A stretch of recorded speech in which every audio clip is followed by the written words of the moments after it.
principe,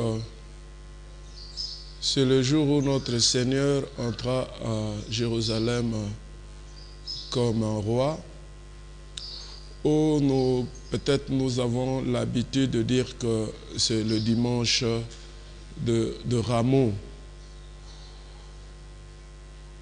Donc, c'est le début de la fête de Pâques, parce que la semaine qui commence, c'est la semaine pascale. Avant de commencer, je voudrais dire une chose. L'église, ce n'est pas le bâtiment. L'église, c'est toi, c'est moi. Nous sommes de ceux-là que le Seigneur avait élus, pris et mis à côté pour l'adorer. Et comme vous le savez, nous avons toujours l'habitude de dire que, et la Bible nous le dit, que notre corps est le temple du Saint-Esprit.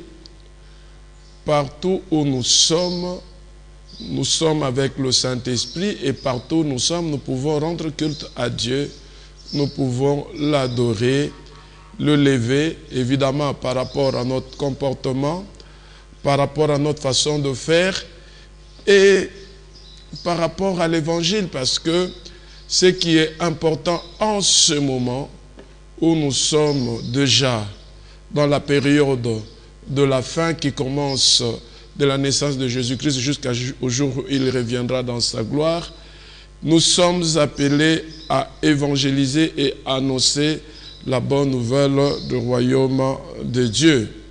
Donc, je voudrais te dire là où tu es chez toi à la maison, que tu considères que tu es en train de rendre un culte à Dieu. Oublie un peu que tu es dans ta maison. D'ailleurs, si nous essayons de voir les églises par le passé, l'église primitive, il y avait des églises maisons, il y avait des églises des villes. Alors, considérons que le fait que nous sommes ensemble, réunis en famille, nous sommes une église et nous pouvons que rendre gloire à notre Dieu et culte raisonnable à notre Dieu. Voilà un peu ce que je voulais vous dire pour que nous puissions tous rentrer vraiment dans la présence de Dieu, parce que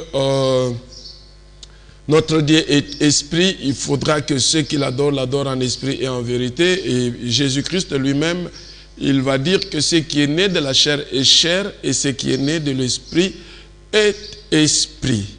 Nous allons prier pour demander la présence de Dieu, l'Esprit de Dieu, là où tu es dans ta maison. Tu fermes les yeux, tu vas prier avec moi pour le début de notre culte. Père de gloire, nous te rendons grâce, toi qui es Dieu. Nous te disons merci parce que tu as permis à ce que ce dimanche, nous puissions encore nous retrouver en ce moment en ligne pour partager ta parole avec ton peuple. Seigneur, c'est par toi que nous avons ce privilège. C'est par toi que nous avons la vie ce matin, parce qu'il y en a beaucoup qui ne se sont pas réveillés.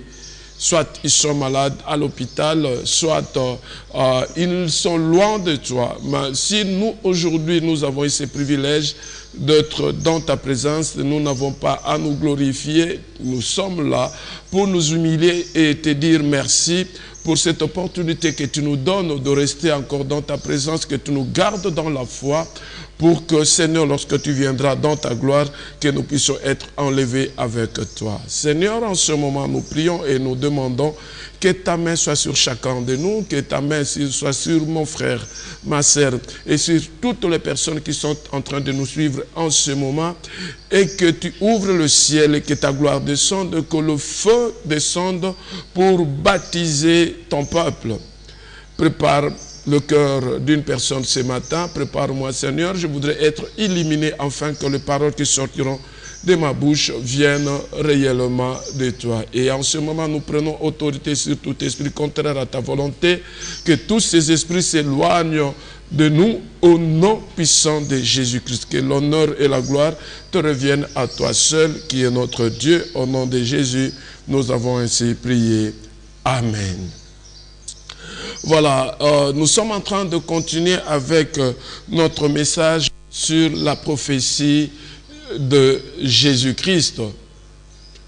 Nous allons lire la Bible dans Matthieu chapitre 24, versets 14 à 15. Ça, c'était notre lecture de la fois passée où nous avons lu, la Bible dit que cette bonne nouvelle du royaume sera prêchée dans le monde entier pour servir de témoignage à toutes les nations, alors viendra la fin.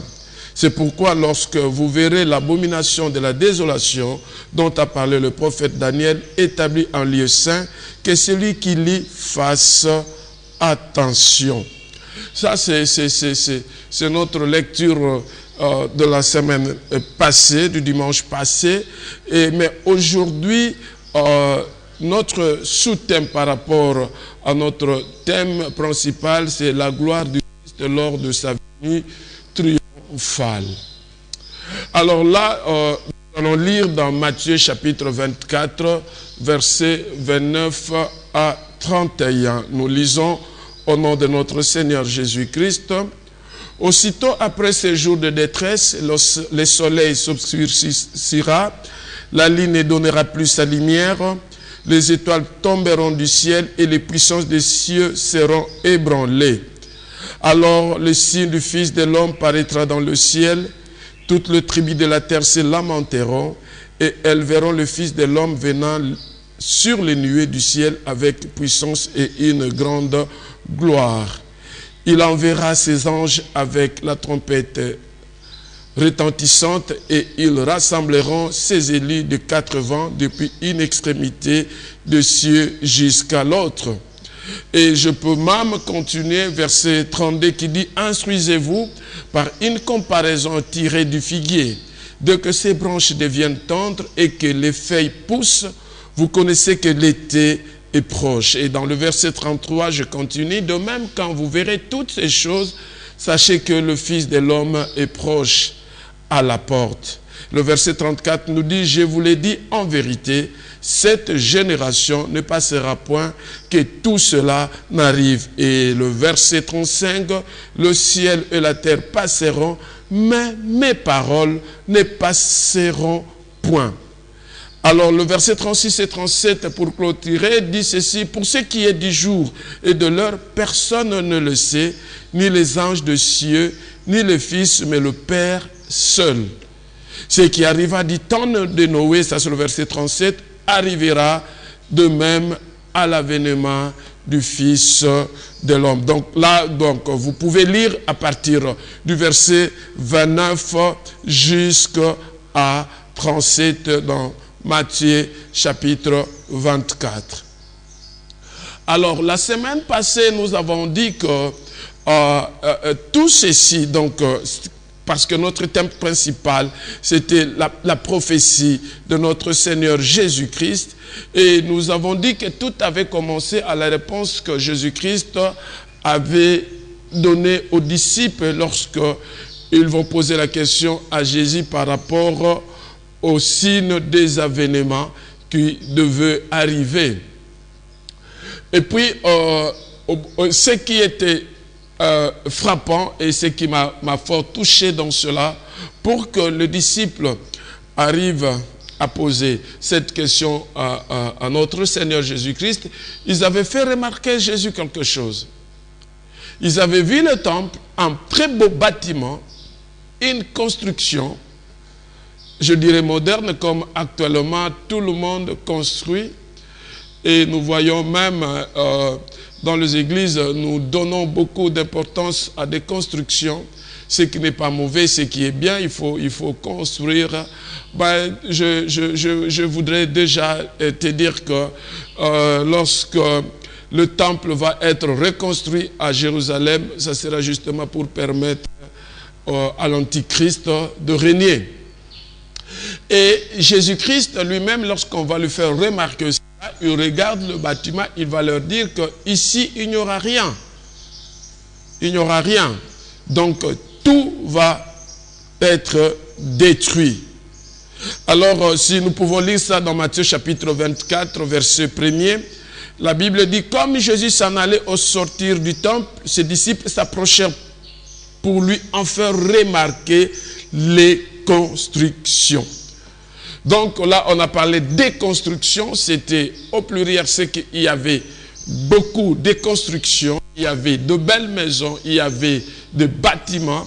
Comme aujourd'hui, tout le monde se préoccupe à des constructions, à cette vie terrestre. Je parlais un jour avec mes enfants et une qui va me dire que si le Seigneur venait aujourd'hui, mais moi je n'ai pas encore d'enfant. Donc là, j'ai juste directement compris que tout ce que nous sommes en train de réfléchir en ce moment, nous réfléchissons par rapport à ce que nous sommes en train de voir, à ce que nous sommes en train de vivre. Même nous remarquerons par rapport à cette pandémie, et tout le monde réfléchit comment nous pouvons vivre sur la terre. Comment nous pouvons encore rester sur la terre. Ce qui veut dire que Dieu nous a mis sur la terre pour je tire. Mais je voudrais te dire une chose que la Bible dit après le péché d'Adam et Ève, la Bible dit malheur à la terre. Donc la terre a été maudite et Dieu va dire à l'homme, à cause de toi, la terre sera maudite. Donc, en principe, nous, en tant qu'enfants de Dieu, nous sommes sur la terre parce que Dieu nous a placés sur la terre avec une mission bien déterminée parce que ce que Dieu a préparé, personne ne peut l'enlever. Et voilà pourquoi il nous a mis sur la terre, il nous a envoyé avec la mission de faire en sorte que toutes ces créatures puissent rentrer dans son plan originel. Par créature, je dis bien l'homme, animaux, oiseaux, reptiles, le ciel, la terre, arbres, forêts, tout, et alors tout rentre dans le plan original de Dieu.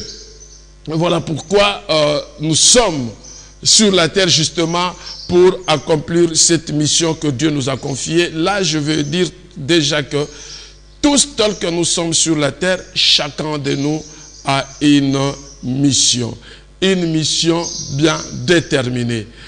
Je veux te dire aussi que lorsque notre Seigneur reviendra pour le jugement, sachez-le que nous serons jugés par rapport à la mission que Dieu nous a confiée. Voilà pourquoi j'ai souvent l'habitude de dire que tant que tu ne connais pas encore ta mission sur la terre, il t'est difficile de marcher tel que Dieu veut. Alors peut-être tu vas me poser la question, comment je saurai quelle sera ma mission? Quelle est ma mission sur la terre? D'abord, je commencerai par dire que si tu veux connaître ta mission, il est tout simplement question d'aller dans la Bible et lire la parole de Dieu. Dans la parole de Dieu, nous voyons il y a deux missions. Mission que souvent j'appelle de mission générale et une mission particulière. Mission générale, aller faire de toutes les nations les disciples. Donc, nous avons toute cette mission-là.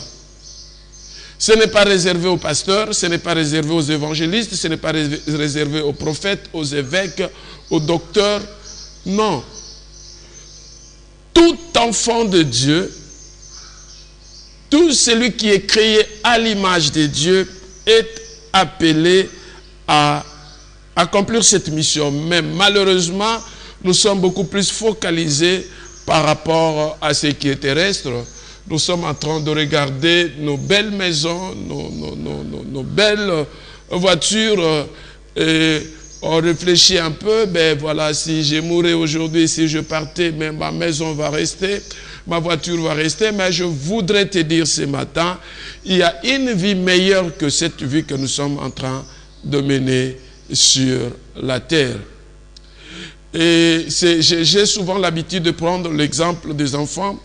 Vous remarquerez que lorsque les parents sont à la maison, les enfants sont contents parce que je le remarque toujours avec mes enfants. Et surtout en ce moment de confinement où moi je suis appelé d'aller au travail, aller travailler. Nous assurons la permanence. Tu vois, le matin, l'enfant me pose, surtout le plus jeune, il pose toujours la question, papa, tu vas sortir? Si je dis oui, tu vois, bon, il est là. Mais si je dis non, je ne veux pas sortir, tu le vois, il sourit. C'est pour dire que c'est la même chose avec Dieu. Je vous rassure, là où nous pouvons être en paix, c'est lorsque nous sommes avec le Seigneur. Et Dieu, dans son amour, il nous prépare par rapport à ça. Il veut que là où nous soyons, que là où il est, que nous aussi nous puissions être là. Et en continuant, lorsque ils vont montrer à Jésus les constructions, Jésus va leur dire que ben voilà, tout ceci va disparaître. Il ne restera pas ici pierre sur pierre qui ne soit renversé. Aussi, à partir de là, le disciple ont réfléchi. Ils ont dit, mais tout va disparaître. Il n'y aura plus ce bâtiment. Mais c'est pour quand cet événement? Où cet événement? Je disais que ils vont poser la question à Jésus. Jésus va dire qu'il n'y aura rien ici. Et là, ils vont maintenant continuer à poser la question à Jésus-Christ pour savoir à quel moment tout cela va arriver. Ils vont demander les signes de l'avènement et de la fin du monde. En ce jour, dans les réseaux sociaux, nous remarquons qu'on nous fait montrer des signes. Voilà ce qui se passe dans tel pays. Voilà ce qui se passe dans tel coin. Il y a aussi beaucoup de prophéties, beaucoup de messages. Chers frères, je comprends que l'homme est toujours le même. Même à l'époque des disciples, leur souci était de savoir le temps, d'avoir les signes. Alors, je me pose souvent la question, pourquoi on veut savoir le temps et le signe? Mais Jésus-Christ, en leur donnant la réponse, il va leur donner une réponse claire, mais en 6 points que j'avais énumérés la fois passée. D'abord, il a parlé des signes généraux de temps futur jusqu'au dernier jour. Il a parlé, parce que là j'avais déjà donné de versets bibliques, il a parlé aussi des signes spécifiques annonciateurs des derniers jours de notre ère, donc la grande tribulation. Il a parlé de sa gloire lors de sa venue triomphale. Il a parlé des avertissements aux saints qui passeront à la tribulation. Il a parlé de l'enlèvement. Il a parlé du jugement des nations après son retour sur la terre. Et la semaine passée, nous avons eu à développer les 2 premiers points. C'était des signes généraux des temps futurs jusqu'au dernier jour et des signes spécifiques annonciateurs des derniers jours de notre ère. Et vous allez le remarquer, tel que je l'avais présenté, je n'avais pas beaucoup mis l'accent sur les signes. J'avais conclu en disant que nous ne regardons pas beaucoup plus les signes ou les événements qui surgissent, mais beaucoup plus allons dans la mission que Dieu nous a confiée.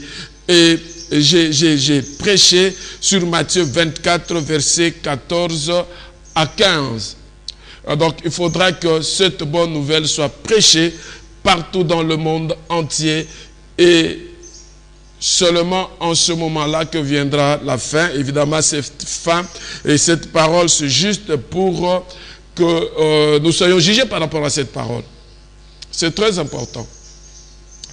Ben, aujourd'hui, je prends les 2 autres points, la gloire de la venue du Seigneur et avertissement aux saints qui passeront à la tribulation. Donc, je prends 2, c'est comme ça que vous avez remarqué, j'ai lu Matthieu 24, du verset 29 à 35.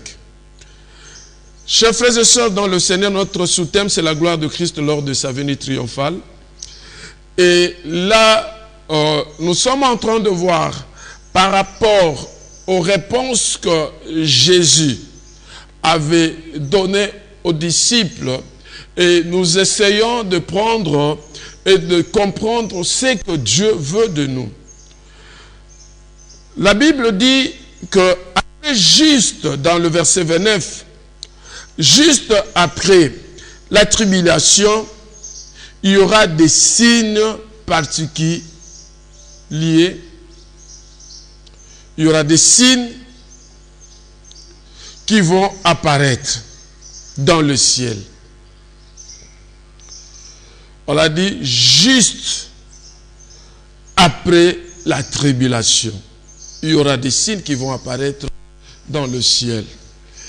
Là, je voudrais dire à mon frère qui me suit en ce moment, je crois que Dieu, dans son amour, il avait donné son Fils Jésus-Christ, afin que quiconque croit à lui ne périsse point, mais qu'il ait la vie éternelle. Si Jésus-Christ est venu sur la terre, si Jésus-Christ a pris la forme humaine, si Jésus-Christ a souffert sur la croix, c'était justement pour nous éviter la tribulation. Évidemment, la grande tribulation. Parce que je vous rassure, chers frères et sœurs dans le Seigneur, tel que nous sommes là, personne, alors personne ne pourra supporter la grande tribulation. Voilà pourquoi il n'est pas si important pour toi et moi de pouvoir nous intéresser aux signes qui apparaissent. Au lieu de regarder la croix de Jésus-Christ, au lieu de marcher selon que la Bible nous recommande, mais nous sommes là en train de réfléchir sur les signes. Et lorsqu'on voit les signes, c'est tout le monde qui pleure. Ah, le ciel est en train de descendre. Un cheval, on a vu un cheval là dans le ciel. Ah, on a vu un serpent. Or, moi, je me rappelle, quand nous étions de petits, parce que nous sommes toujours enfants de ma maman et de mon père, lorsque nous étions de petits, avant le journal télévisé, on voyait l'image du président qu'on faisait sur Kilessa, dans le ciel, dans le nuage. On voyait cette image-là. On voyait. Bon, là, qu'est-ce que nous pouvons dire? Bon, je ne dis pas que ce n'est pas ça. Je ne parle pas qu'il s'agit d'un montage, parce que je n'ai pas de preuve que c'est un montage. Ben seulement, la Bible me dit, lorsque nous allons dans l'Apocalypse, le cheval blanc, ça sera après la grande tribulation. Ça sera après la grande tribulation.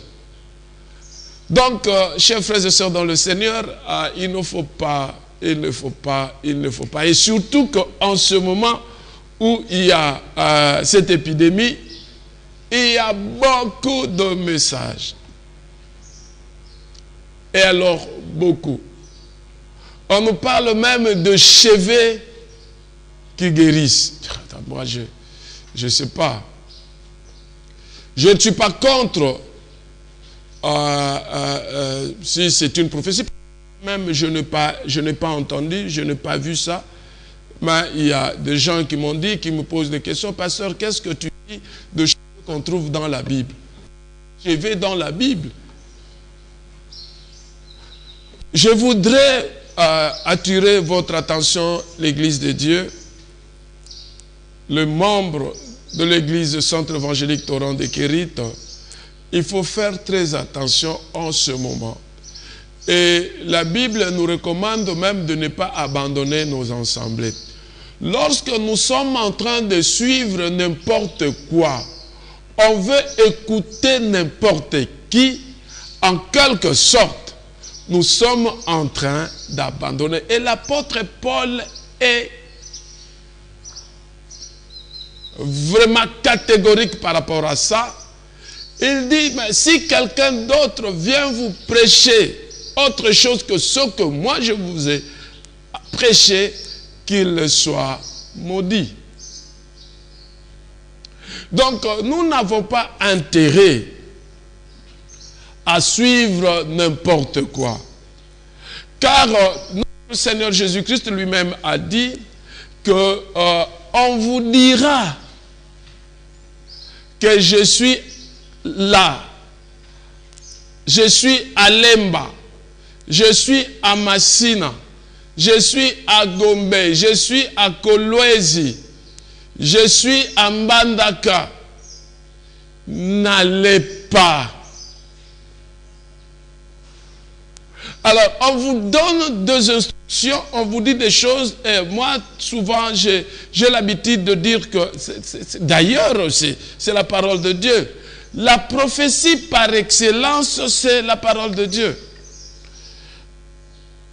Est-ce que, bon, enfin, je ne sais pas, il faut prendre le chevet que tu vas trouver dans ta Bible, tu mets dans l'eau et puis tu commences à boire. Chers frères et sœurs dans le Seigneur, en tant que berger, je suis obligé de vous dire la vérité. La guérison est au nom de Jésus-Christ. Car nous voyons, la Bible nous dit que c'est par ce meurtrissure que nous avons été guéris. Et la Bible dit dans 2 Chroniques, si mon peuple à qui est évoqué mon nom s'humilie, prie, je pardonnerai leurs péchés et je guérirai leur pays. Mais nous voulons trop de pratiques. La parole simple ne suffit pas, la prière ne suffit pas. Il faut du sable. On a dit, prenez le sable, mettez dedans. Prenez le cheveu, mettez dedans. Prenez. C'est comme ça qu'on on vous fait boire même des bidons de l'eau. Écoutez, chers frères et sœurs dans le Seigneur, la guérison, c'est en Jésus-Christ. La Bible dit, si parmi vous, l'un de vous est malade, ou si parmi nous, l'un de nous est malade, qu'il voie deux anciens, et que les anciens prient. Juste un petit témoignage. Hier, un de mes enfants dans le Seigneur, qui est en train de servir Dieu aussi, malade, il m'a appelé, pasteur, en tout cas, je suis sérieusement malade, prie pour moi. Or, je sais une chose, que la main de l'Éternel n'est pas courte pour agir. J'ai prié pour lui. Et puis vers 15h, il va m'écrire pour me dire merci, pasteur. Chers frères et sœurs dans le Seigneur, restons dans la parole de Dieu. Car Jésus-Christ dit ceci, mes brebis entendent ma voix et me suivent. Si tu ne suis pas, ou si tu ne marches pas conformément à la parole de Dieu, tu ne fais pas la volonté de Dieu telle que la Bible nous recommande, je te dis, chers frères et sœurs, dans le Seigneur, une vérité, je ne mets pas de l'eau dans ma bouche, ta place est en enfer. Moi, je ne suis pas partisan de ceux-là qui disent toujours que si tu acceptes Jésus dans ta vie comme Seigneur et Sauveur, ça s'arrête là. Non. Non. Parce que Jésus-Christ lui-même a dit, ce n'est pas tous ceux-là qui m'appellent Seigneur, Seigneur qui hériteront le royaume des cieux, c'est seulement ceux-là qui font la volonté de mon Père. Et la volonté de Dieu, c'est dans sa parole. Acceptons Jésus et faisons la volonté de Dieu. C'est vrai que Christ reviendra sur la terre en puissance et en gloire. Et cela ne surprendra aucun croyant qui sera passé par la tribulation, qui aura été prêté attention à la parole de Dieu et qui aura observé les signes du ciel en rapport avec le soleil, la lune, les étoiles et l'ébranlement de puissance des cieux. Là, les signes dont on fait allusion ici, lorsque Jésus-Christ va venir sur terre en puissance avec gloire, c'est après l'enlèvement. C'est après l'enlèvement. En fait,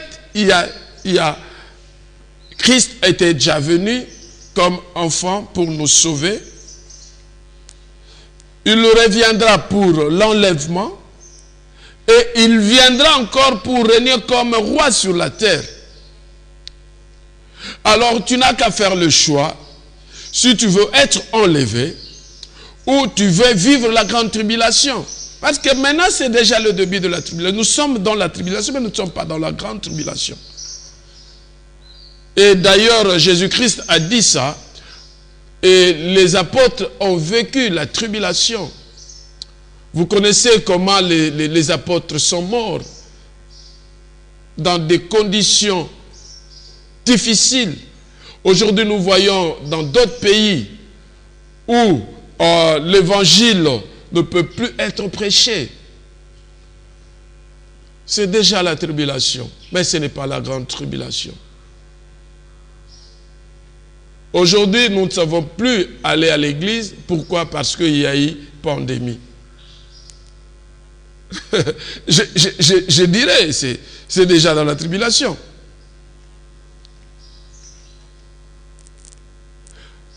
Jésus-Christ revient pour nous enlever, pour que nous ne puissions pas vivre la grande tribulation.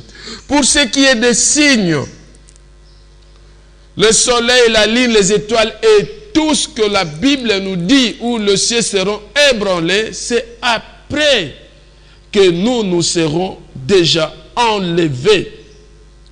Vous savez pourquoi? Parce que la parole de Dieu doit s'accomplir. Dieu avait fait une promesse à Abraham. Et cette promesse doit s'accomplir. C'est comme ça qu'il y a de ces Juifs qui, jusqu'aujourd'hui, attendent Jésus-Christ. Pour eux, Christ n'est pas encore arrivé. Vous savez, ce peuple avait un problème de terre et il avait un problème de guerre, de menace. Et pour eux, ils voyaient que Christ devait venir combattre par rapport à ce qui était terrestre. Rappelez-vous, lorsque Jésus-Christ allait à Jérusalem pour entrer, comme aujourd'hui, à Jérusalem comme un roi, sur le chemin, arrivé au niveau de Samarie, il est avec les deux disciples, Jacques et Jean, qui vont lui dire, Seigneur, ces gens nous ont beaucoup fait souffrir. Est-ce qu'il n'y a pas moyen que tu évoques le feu, que le feu descende du ciel pour faire disparaître cette partie, disparaître tous ces hommes? Élie avait invoqué le feu était descendu. Jésus-Christ va leur dire, moi je ne suis pas venu pour détruire les gens, pour que vous soyez séparés, pour que les gens puissent mourir, mais moi je suis venu pour que vous soyez un avec ces gens. Là déjà il y avait un petit souci à ces disciples-là. Notre Seigneur, lorsque, lors de la fête de Cana, sa mère va venir vers lui pour lui dire que voilà, Seigneur, Jésus, il n'y a plus du vin. Jésus va le regarder, va lui poser la question, mais femme, qu'y a-t-il entre toi et moi? Parce que mon heure n'est pas encore venue. Donc vous allez comprendre, l'heure de Jésus-Christ, c'était pas ce que nous on croit. C'était pas ce que les Juifs croyaient par le passé. L'heure du Christ sera là, lorsqu'il viendra sur la terre régner comme un roi. Et là, justement, pour accomplir la parole de Dieu par rapport à la promesse que Dieu avait faite à Abraham. Mais toi et moi, la Bible dit ceci. Il est venu chez le sien, les siens ne l'ont pas reçu, mais à tous ceux qui l'ont reçu, il a donné le pouvoir de devenir enfants de Dieu. C'est toi et moi. C'est toi et moi. Et Dieu nous épargne la grande tribulation.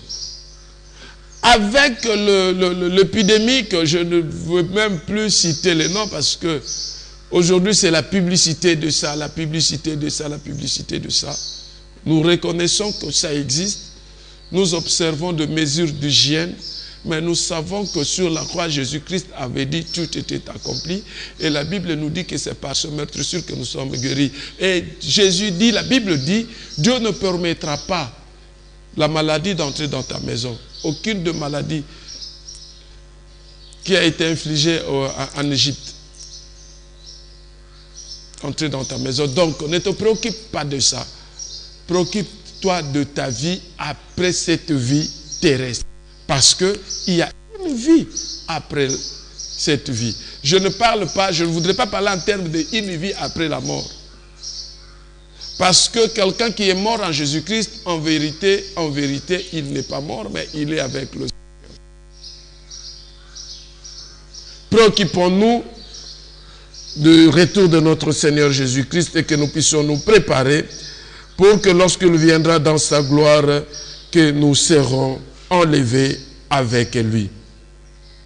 Donc, la Bible dit par rapport à cela, s'il y aura des lamentations, s'il y aura des gens qui vont pleurer, mais ça sera lors de la venue de Jésus-Christ comme un roi. La Bible dit, alors le signe du Fils de l'homme paraîtra dans le ciel. Toutes les tribus de la terre se lamenteront et elles verront le Fils de l'homme venant sur les nuées du ciel avec puissance et une grande gloire. Chers frères et sœurs dans le Seigneur, je te donne l'information qui vient de la parole de Dieu. Lorsque le Seigneur viendra sur les nuées du ciel avec puissance et une grande gloire, tu vas accompagner le Seigneur. Tu vas accompagner le Seigneur. Mais tu vas l'accompagner si et seulement si tu seras enlevé. Parce que là, il s'agit bien sûr de la grande tribulation où le Seigneur viendra pour mettre fin à toutes choses. La Bible dit que nous viendrons avec le Seigneur et nous allons combattre le dragon. Le dragon, ce n'est pas un animal que nous croyons, ça sera un animal avec plusieurs têtes. Je vous dis déjà, ça sera peut-être un président d'un pays ou d'un continent qui va chercher à régner sur la terre. Il va faire semblant de paix avec Israël. Et c'est à ce moment-là que tout va être chambardé. Ils vont faire un semblant de paix avec Israël. Et à un moment donné, ils vont régner. Il va régner dans le temple qui sera reconstruit à Jérusalem. Je dis, ça ne nous concerne pas. Ça concerne ceux qui vont rater l'enlèvement. Mais, je vous dis, si tu rates l'enlèvement, ça sera tout un problème. Hein? Je te rassure déjà que toutes les maisons que tu aimes bien seront toujours là. De belles voitures que tu aimes seront toujours là. Parce qu'en enlèvement, tout va rester. Cette église sera toujours là. Si tu veux devenir pasteur à ce moment-là, tant mieux. Et alors que tu sois capable de pouvoir prêcher encore la parole. Il y aura tout, toutes ces belles maisons, vous le verrez. Parce que ça ne sera pas encore la fin. Mais ça sera difficile. Aujourd'hui, avec l'épidémie, nous sommes enfermés dans nos maisons. Nous avons même peur de notre maison à nous, peur de nos enfants, peur de nos parents, chacun chez soi. Et la tribulation, la grande tribulation, sera plus difficile. Voilà pourquoi je t'exhorte, chers frères et sœurs dans le Seigneur, de marcher selon le principe du royaume, de rester attaché à Jésus-Christ, de marcher selon que la parole de Dieu nous demande de marcher pour que nous puissions être enlevés. Parce que la Bible nous recommande de nous instruire. La Bible dit, instruisez-vous par une comparaison tirée du figuier. Dès que ces branches deviennent tendres et que les feuilles poussent, vous connaissez que l'été est proche. Là, il y a d'autres, parce qu'il y a toujours des tendances. Il y a une tendance qui fait allusion à la paix d'Israël. Lorsqu'on vous dira que, voilà, il y a la paix, Israël est uni, l'Israël, tout et tout, c'est à ce moment-là que les choses s'approchent. Bon, je vous ai dit que dans notre message, nous mettons de côté les événements et les signes. Pour l'instant, nous nous focalisons sur le préparatif ou notre préparatif par rapport à l'enlèvement. Parce que Christ viendra réellement. Il viendra. Il viendra pour nous enlever.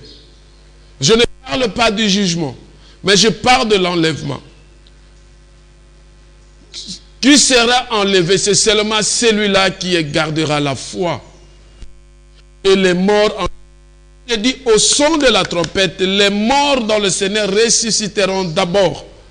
Et nous qui serons restés, parce que lorsque je parle de nous, parce que ça peut être maintenant, ça peut être dans les heures qui suivent. Donc il ne faut pas attendre demain, il ne faut pas attendre dans 1 heure, il ne faut pas attendre dans 5 minutes. Prépare-toi maintenant. Parce que tel que nous parlons là, Christ peut apparaître pour l'enlèvement. Si tu restes, car la Bible dit que le ciel et la terre passeront, mais mes paroles ne passeront point. La prophétie de Jésus-Christ. N'oubliez pas que notre grand thème, c'est la prophétie de Jésus-Christ. Christ dit, tout va passer, mais ses paroles ne passeront point. Ce qu'il dit finit toujours par s'accomplir.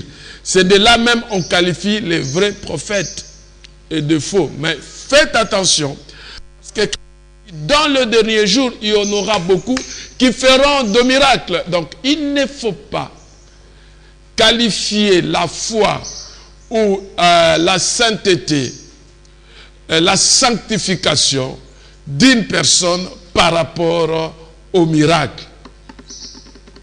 Parce que les magiciens en font aussi. Nous avons vu Pharaon et Moïse. Pharaon a fait des miracles. Faites attention. Faites attention, peuple de Dieu. Ce qui est aussi drôle, la Bible dit aussi, dans le dernier jour, les gens seront assoiffés de messages qui vont leur caresser les oreilles. Les gens n'aimeront pas qu'on leur parle de la crainte de Dieu, de péché, qu'ils vivent dans le péché. N'aimeront pas ça. Les gens aimeront qu'on leur dise, voilà, tu es béni, voilà que tu ne seras pas atteint de la maladie, voilà, tu vas te marier, voilà, tu vas voyager, mais tu vas voyager. Moi, beaucoup de gens ont gêné pour voyager, mais maintenant, allez-y, quand tu donnes le visa, tu voyages, que tu ailles aux États-Unis.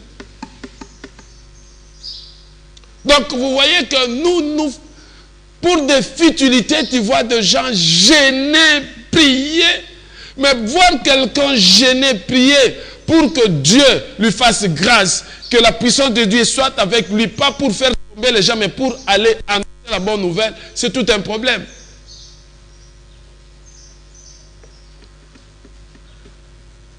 Sache-le que la parole de Dieu est certaine et finira toujours par s'accomplir. Le jour ne nous concerne pas. L'heure ne nous concerne pas. Personne ne le sait.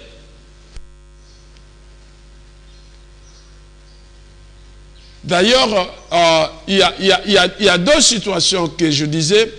L'enlèvement et le retour de notre Seigneur dans sa gloire pour finaliser les choses où nous serons avec le Seigneur encore sur la terre. Ça, je te dis déjà. Ah, ok.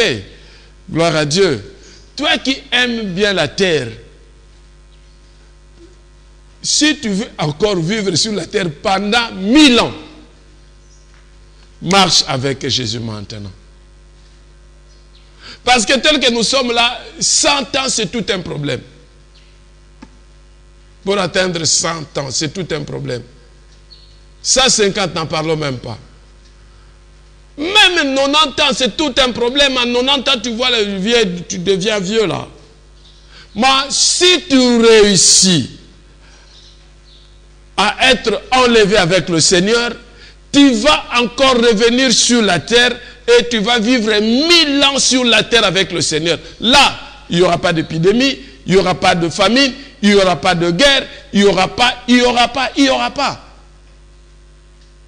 Chers frères, tu peux faire un choix entre 100 ans et 1000 ans. C'est 1000 ans. Ce n'est pas comme on dit un jour. Non, c'est 1000 ans. Il n'y a pas à réfléchir 2 fois là-dessus. 1000 ans, 1000 ans. Imaginez 1000 ans sur la terre. Papa, maman, pasteur, frère, sœur, évangéliste, diacre, protocole, choriste, intercesseur. 1000 ans sur la terre dans la joie avec le Seigneur. Mais c'est extraordinaire. La Bible dit, à quoi sert bon à un homme de gagner tout ce monde et de perdre l'éternité, la vie éternelle. Ce monde est corrompu, détruit. L'homosexualité, lesbianisme,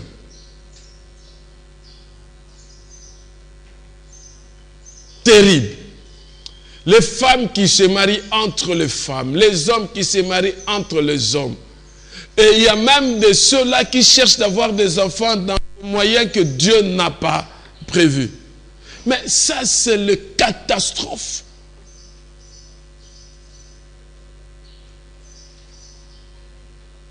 Donc, tout ça va disparaître. Cherchons ce qui est saint. Les 1000 ans avec le Seigneur. Mais pour l'avoir, il faut.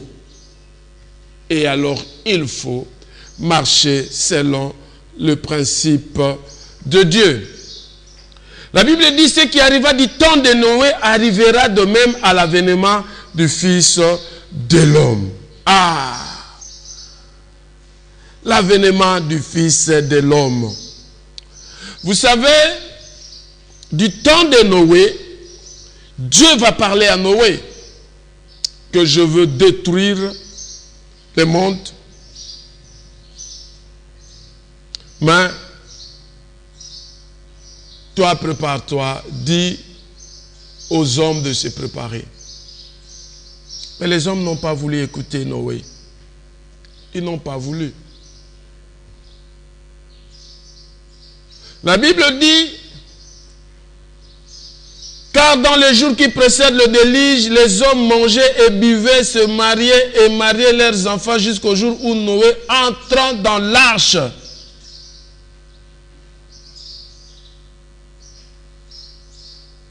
Malgré cela, les gens croyaient peut-être que Noé était en train de mentir. C'est la même chose aujourd'hui. Ça, c'est Christ qui le dit.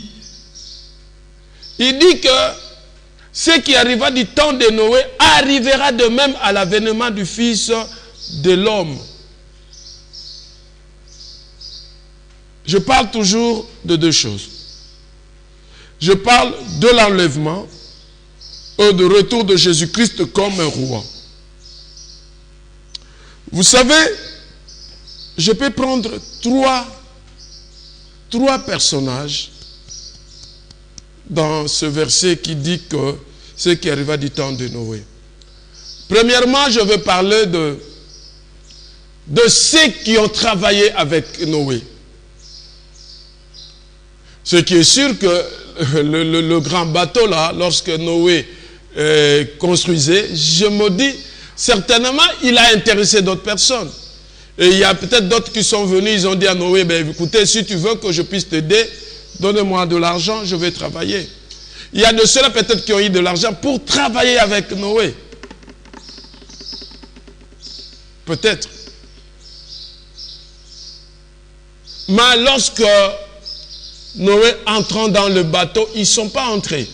C'est-à-dire quoi, chers frères et sœurs dans le Seigneur? Là, je parle aux serviteurs de Dieu, aux enfants de Dieu. Faites attention lorsque vous êtes en train de faire le service de Dieu. Si vous le faites sans un but, sachez-le que le jour J, vous n'entrerez pas. Notre but, c'est d'aller au ciel, d'être enlevé avec le Seigneur. Tout ce que je le fais avec objectif, avec un but. Le but est que moi, Manassé, le jour où le Seigneur viendra pour nous enlever, que je sois enlevé. Je ne fais rien en rapport avec ce qui est terrestre. Voilà pourquoi je voudrais te dire, chers frères et sœurs dans le Seigneur, il faut entrer, faire le travail de Dieu avec un cœur sincère, un cœur pur, avec amour et objectif. Parce qu'il y a de ceux-là qui sont peut-être à l'église, même les collaborateurs de pasteurs, ils sont là, ils disent que c'est l'église du pasteur. Je suivais le pasteur Sony, j'ai aimé son message, où il va dire que c'est le pasteur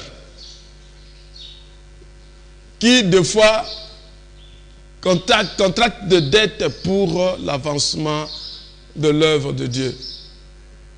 Où on vient peut-être, il manque quelque chose à l'église, tu vois, les pasteurs, c'est pour monnaie. Il faut toujours, j'ai toujours dit ça, lorsque tu fais le travail de Dieu, que tu te dises, si moi je ne fais pas ça, c'est qu'il n'y aura pas quelqu'un d'autre qui peut le faire. Donc il y aura un vide.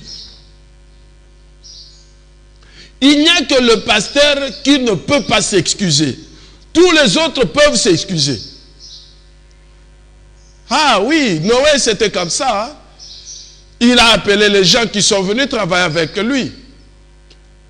Et certainement il a payé d'autres. Mais comme ces gens-là, ils n'avaient pas l'objectif, pour eux c'était aider Noé à construire les bateaux et qu'il leur donne l'argent, c'est fini. Ils étaient tous restés. Quand ils sont venus après pour frapper, c'était fermé. Noé ne pouvait plus ouvrir. C'est le moment de prendre conscience dans l'œuvre de Dieu. Serviteur de Dieu, collaborateur du pasteur, chantre, diacre, protocole, intercesseur, évangéliste, missionnaire. Ne faites pas le travail de Dieu par rapport à ce qui est terrestre. Ne faites pas le travail de Dieu pour que le pasteur me voie que je suis en train de faire. Tu t'excuses, tu dis, écoutez, Jésus-Christ, pas d'excuse pour Jésus-Christ. Vous vous rappelez lorsque les disciples étaient avec Jésus, il y avait d'autres qui avaient demandé à Jésus, est-ce que tu peux nous permettre d'aller enterrer? Qu'est-ce que Jésus avait donné comme réponse? Mais nous voyons, un serviteur de Dieu peut s'absenter comme ça de l'église. Il n'a pas de souci que s'il n'est pas là, quelqu'un d'autre peut faire. Non, le pasteur est là. Oui, c'est l'église du pasteur. Oui, donc le pasteur, il ira au ciel comme c'était le bateau de Noé. C'est Noé lui-même qui est allé au ciel avec ses enfants. Chers frères et sœurs dans le Seigneur, faites le travail de Dieu avec un cœur réel, un cœur régénéré. Ne considérez pas que c'est le travail du pasteur. Et au pasteur, j'ai dit, même tout le monde peut partir parce que toi, tu avais reçu l'appel, tu resteras toujours pasteur et tu resteras toujours seul dans ton église. Même si tu restais seul avec 2 personnes, sache-les que ces 2 personnes-là, c'est Dieu qui les a envoyées. Parce qu'ils étaient venus nombreux peut-être pour aider Noé avec de l'argent. Mais le jour J, tout le monde n'est pas entré. Homme de Dieu, serviteur de Dieu, qui est appelé, qui a entendu la voix de Dieu, qui a eu une vision ou un songe, ne peut jamais abandonner la mission que Dieu lui a confiée. rester attachés à l'appel de Dieu. Il y a deuxième catégorie de gens. Ce sont ces gens-là qui écoutent, mais qui n'ont jamais accepté Jésus dans leur vie comme Seigneur et Sauveur. Ces gens-là, c'est comme nous voyons aussi, il y a d'autres le dimanche qui vont à l'église. Par exemple, à ce moment, tu vas voir un frère de l'église, il voit son pasteur en train de prêcher en ligne, et puis il enlève, il va dans d'autres choses.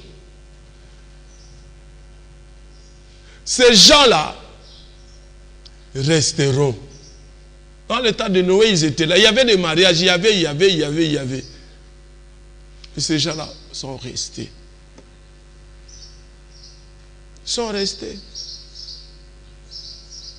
Et troisième catégorie de gens, ce sont des personnes qui vont rester pendant la grande tribulation, après l'enlèvement.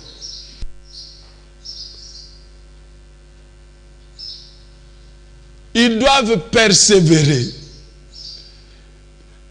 Ah là, ça sera vraiment toi-même avec ta force. Pour éviter tout cela, chers frères et sœurs dans le Seigneur, la parole du jour te dit, oui, le Seigneur reviendra dans sa gloire avec puissance. Mais toi, prie le Seigneur qu'il te garde dans la foi, pour que le jour de l'enlèvement, tu sois enlevé. Que tu sois enlevé. Si tu veux vivre encore sur la terre, fais un bon choix d'être enlevé avec le Seigneur, parce que tu reviendras avec lui vivre 1000 ans sur la terre.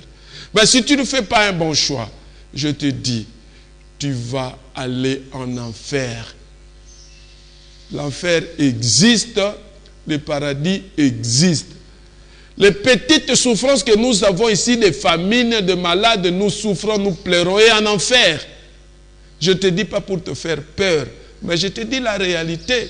Si ce n'était pas ça, Jésus-Christ n'allait pas laisser son trône venir sur la terre, mourir sur la croix pour que toi tu sois sauvé.